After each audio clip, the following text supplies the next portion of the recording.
I wanted to make a video about ghostoki using simple dash. We're going to do this two ways. The first is using 6 in SD and then canceling into jump. That's the anchor input for this, and it's going to be very simple. So during the super flash, we're going to hold L and S. Okay? If we release S and dash forward and jump with the macro, we're going to get H ghost. Okay? We need 3 ghosts to string. We're holding L, so we release S, dash forward and jump, and then release L during the jump at some point, right? So the S we're negative edging at the beginning again, negative edge this, dash jump with HS to get H, and then release L manually. And it's very easy to string these things together. There's no kind of complex execution required for this setup. You're just in their face, you cover a lot of ground, and most importantly, as I'll point out in a minute, you're not swinging and vulnerable, right? So very easy input. One more time. Hold LS during the super flash, release S, 6SD9, release L, and you do it at faster than I'm doing it here as I break it down. Set the dummy to guard first, and you can just confirm that you're doing it in a way that true strings the 3 ghosts into the mix. Cool. So the second way, the way that I do it personally, is using simple dash jump, which is slightly different. And because we're holding L here, there's a mechanic that lets us hit 9 SD on the same frame in order to dash jump, right? And this is the same effect essentially as doing 6SD9. I'm exaggerating the grounded startup here, but there is no startup at all on this one.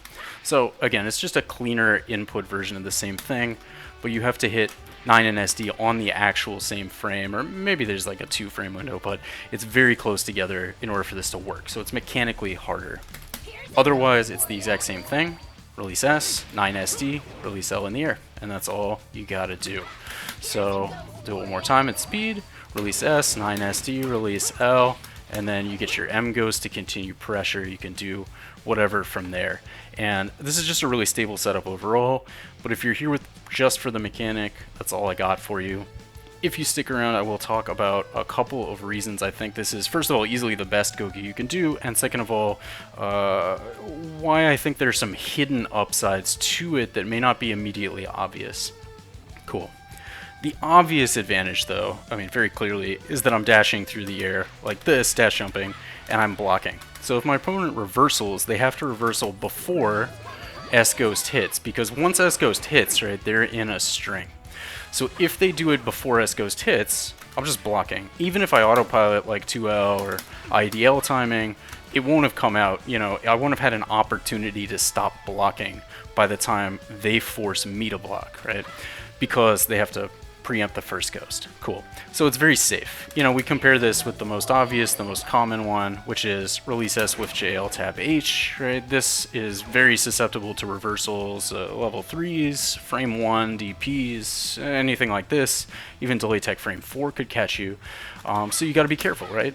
This forces you to play around stuff that doing this doesn't, because you're not committing to anything, right? We want a button so we don't have to negative edge the whole thing, but we also don't want to commit to a button, and so we move with a button. Cool.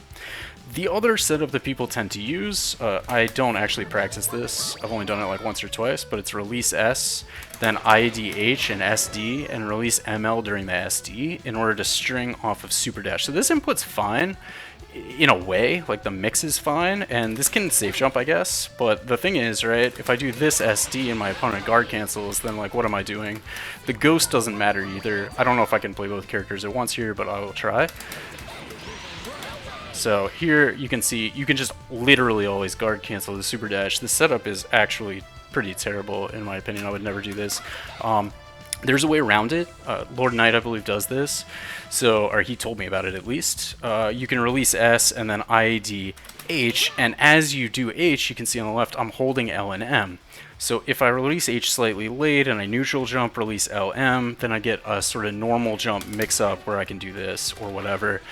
This is totally fine, it's safe, it's not susceptible to guard cancel at all, and you can trick your opponent into thinking you're going to guard cancel. They can guard cancel. This is a great sort of trap to set the first time or two, but it's also a pretty cumbersome input.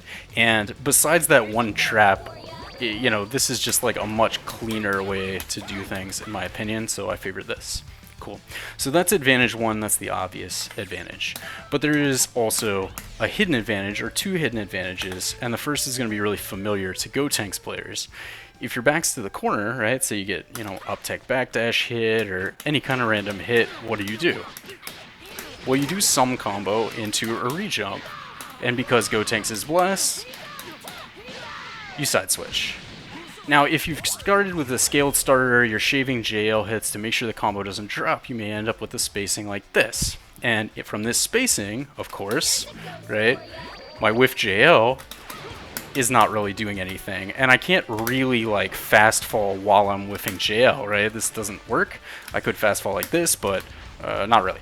And of course, also, if I do the IADH Ghoki, it just straight up doesn't work at all. You know, I can't even, I need this block stun to set up the mix, so it doesn't work. Let's say I'm back here, right? I've messed up my spacing, I'm all the way back here. I can just do this version, and remember I have guard first on, and it's true strengths, the entire thing true strengths. So it's just very easy to account for your spacing. I'll give you another example. Say I'm mid-screen, right? I get a hit mid-screen, and all Gotenks players know the little mini-game.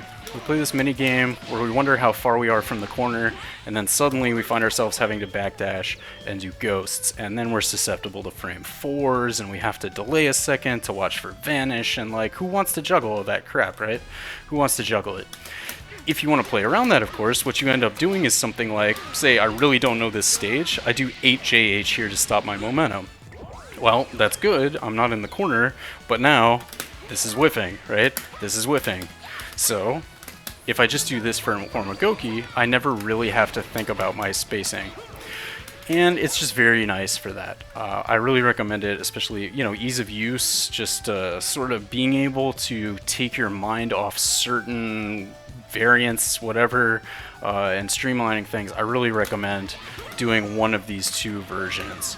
It's definitely solid for that. So that's thing one. The second hidden advantage is that it's actually kind of slow. So the mix itself, of course, happens at the same speed, but if I set this to guard all, just compare it to the whiff JL here. So I'm going to do this, right? See how kind of quickly those ghosts hit in succession, how cluttered the block stun visual is and all that stuff. It's a little harder to react to what's going on if I'm doing that version of Ghoki than if I'm like here, and you can just see how far apart these ghosts are as they hit, right? There's a lot of time to react. And if you, let me make sure I'm on the right slot here, I think it's this one. If you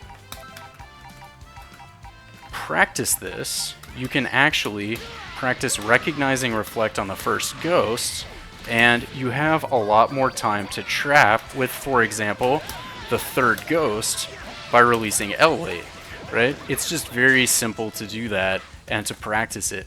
And the other advantage, of course, is that, is this on don't guard, is that if you get a hit on the first ghost, right, of course you want to be able to convert that too, and you have a lot of time, you have a lot of time to do it. So you have to be kind of cognizant of how quickly your M ghost is going to auto fire, but it's just like very easy to do this on reaction too. You do not have to recognize it right away.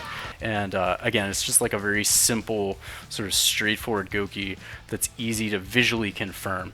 So the setup I was talking about, where you catch reflect with the third ghost, you can mix that with catching the first reflect with your first ghost. You can even release S and then delay your release S and then delay this input to catch the second reflect, right? You can play with the enemy in all kinds of ways, and it's just very easy to do, right? Because it's such a kind of smooth process, at least in my personal experience. So that's why I recommend this. A few hidden reasons as well, and I hope it was helpful. I definitely recommend you give it a try, especially if you've been doing this, which is going to get you blown up a little later, or if you're sick of having to play around stuff with this. I really recommend giving it a shot, especially this version. Cool. Thank you.